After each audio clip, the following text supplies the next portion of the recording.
if we were to set the precedent, Mhm. and we are reporting from the quarantine camp here. It's May. I'm in Los Angeles. We're still on lockdown, Mhm. so we're still talking about COVID and how that's affecting the industry. Let's set our intention. Okay. What would be the precedent for? And I don't want to put you on the line, so if you don't want to answer this question, don't answer the question. If we were to set a precedent for what we would pay an extraction tech who's working maybe the graveyard shift, Right. and they're managing, they're managing maybe the lower spectrum of responsibilities. Sure. Um, what do you think would be a good rate?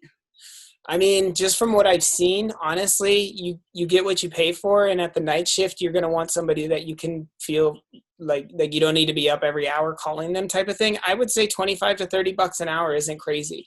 And I say full benefits, like insurance, and they have to be OSHA certified because it all has to deal with all of these like processes, pressures, vacuums, heat, cold. And if you're not paying attention to one little thing, that whole thing could go up. And that's an extremely dangerous and very expensive situation. So Absolutely. I think a processor you could get away with maybe 20 bucks an hour to 18. I don't think you should go lower than 15. And then a packager, I would even give them 20 bucks an hour just because the work is so tedious. It's not like a glorified position and you're like trying to make them crank out as many as they possibly can in 1 hour. That's pretty taxing, especially if you're working a night shift. And So I want the labels to look good. yeah, exactly. And that's just it. Like that's where we're talking about the ethics. Like it has to start from the very top. Because if you don't have it from the very top, you can't come in the middle of it and be like, oh yeah, now these pre-packaged jars will be totally high class from here. It's like, no, you get the good grower, you get the good flour, you get, yeah, Well, hallelujah. yeah, Hallelujah. it's a full thing. And I'm not saying that like, honestly, if you want to pay them less, then make things less expensive. Yeah. California, that's simple. If you want less, you're going to get what you pay for. And I've seen too many accidents and I've heard too many, tragic stories of people just smoking and then coming in and blasting butane all night in their, like a little hole and it just explodes. So yeah, I would say that, it's not crazy to think that you should pay them the actual standards you would pay anybody at a manufacturer. It's a Right. Oh, yeah, manufacturer. absolutely. Yeah. And bottom line is that your license to manufacture and produce could be jeopardized. Huge, huge. I mean, if there's any complications, they're doing a 3-strike program right now in the city of Los Angeles where they come in and they do a fat write-up of everything that they see wrong. You have to fix it. So the next time they come in, that's strike 2. If it's still not fixable, by strike 3, you're penalized. And you're penalized by having to shut down. Not only do you have to pay a fine, but based off the penalty, it could be anywhere from a week to 2 months of just no work, no process, no nothing. And in cannabis, that's a big hiccup.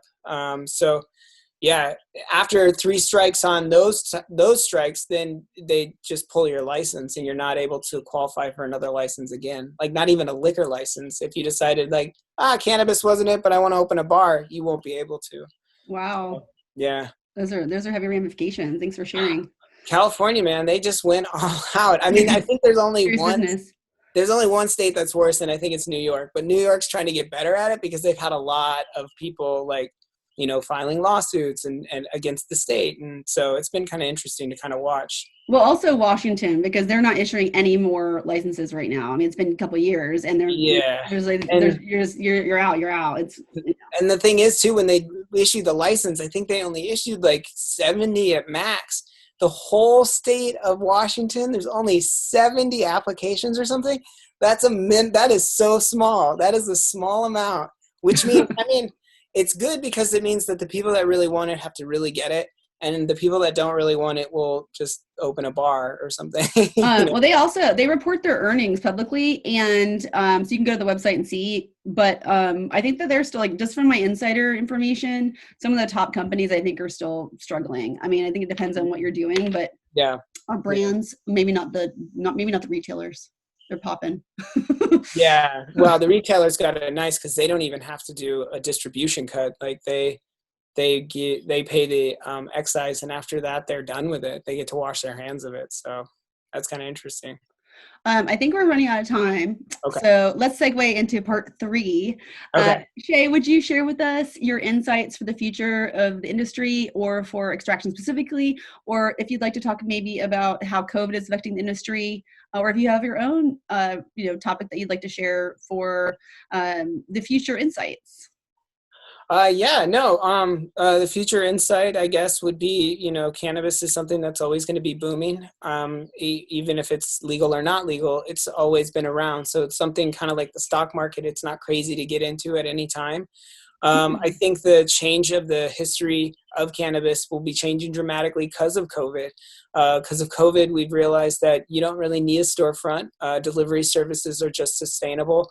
And what it's going to happen is a lot of these labs that weren't really doing the right effort in the beginning are starting to fizzle out because they ended up owing too much money. That's like one of the more important things is like the companies that are sticking around have paid a lot of their bills right out of the gate, which is good because that means it's like good practices that are being established. The problem is a lot of people are losing their jobs. So what it looks like in the future, I feel it will just be a lot more sleek. You'll have a lot of smaller crews that are just a little bit more knowledgeable. And then when it comes to distribution, deliveries, and I was thinking, a lot of those vending machines, I was looking into that, reading something on that, like you put your license in and then it lets you process further. So that's how they could kind of figure out if you're old enough to do so in the state of California. I thought that was a great idea. I think that that's kind of neat. I don't know how they're going to be able to do that necessarily because they're considering it to be a lot like alcohol, but it'll be really interesting. But I do know with COVID, things have definitely changed dramatically in the sense of storefronts and the sense of hospitality situations, which is kind of a bummer because that was like the whole purpose of cannabis in the beginning was to get a group of people together and just have some fun with it. And now it's making it seem like you could just go home and hang out by yourself or with friends in your house. And it'd be nice to see, something come out of something positive in a group setting to come out of the COVID-19. But I think it does bring connectivity to human beings. Correct. It does. Well, and it also opens up the door for new possibilities because a lot of people who weren't smoking, because of COVID, they're like, I've wanted to do this my whole life. I'm going to try it. And then they try it and they're like, actually, this is really good. This is helping me out with a lot of other things. So I've even heard those stories too. So it's actually a really interesting time to be in cannabis because it's just unraveling another layer of what it's going to look like in the end. Well, thank you so much, Shay, for sharing your insights and all your expertise. I really appreciate having you here. I'm your host, Courtney Ora Freeman. Shay, would you tell us where our audience can get in touch with you if they'd like to? My LinkedIn. I am huge into LinkedIn. That's a good way to get a hold of me. Shay Larson. You can't miss me. Great. Thank you. Thank you. You. Well, thanks to our sponsor, Armaplex, armaplex.com. And if you'd like to get in touch with me, you can. I'm on Instagram at Courtney Ora Freeman. I'm also on LinkedIn.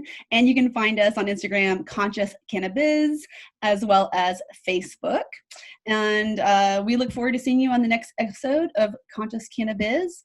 Please like and share our full interview, or you can share these clips, which are available on YouTube or on our site, consciouscannabis.com.